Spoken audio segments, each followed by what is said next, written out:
Torah in 2 minutes-ish. You know, we're coming up on the birthday of Charles Darwin and of Moshe Rabbeinu this coming week. So a quick word about Jewish thought and evolutionary thought. This is one corner of the culture wars that Jews can safely sit out.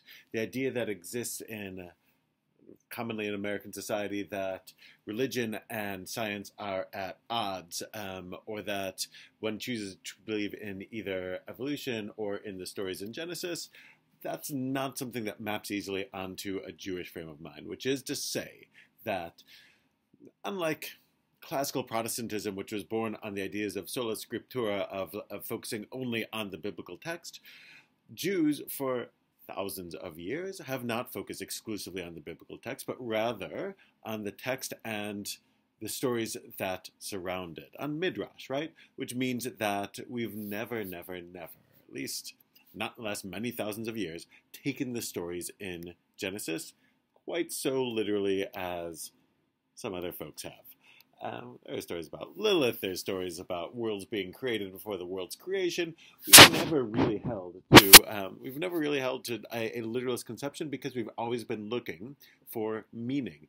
To Jews, Torah isn't a book of science or a book of history. It's a book that we use to really try to find the meaning in life. It's our springboard for this. And in that, we take the core Jewish belief that God wants us to be knowledgeable and God wants us to pursue truth. That's what we're looking for in this world. And to ignore what seems to be true because of some pre-existing doctrine feels un-Jewish. That's not who we're supposed to be. So why do we get to sit out this part of the culture war? Because for Jews, we learn about the world through science, through testable hypotheses, and we learn about how we're supposed to go about in this world through science, but also through Torah.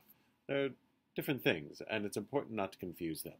So as we mark both the birthdays of Charles Darwin and Lahavdil, Moshe Rabbeinu, remember that they set out to teach us different things, and we should never feel conflict between our spiritual selves and our rational selves. Shabbat Shalom.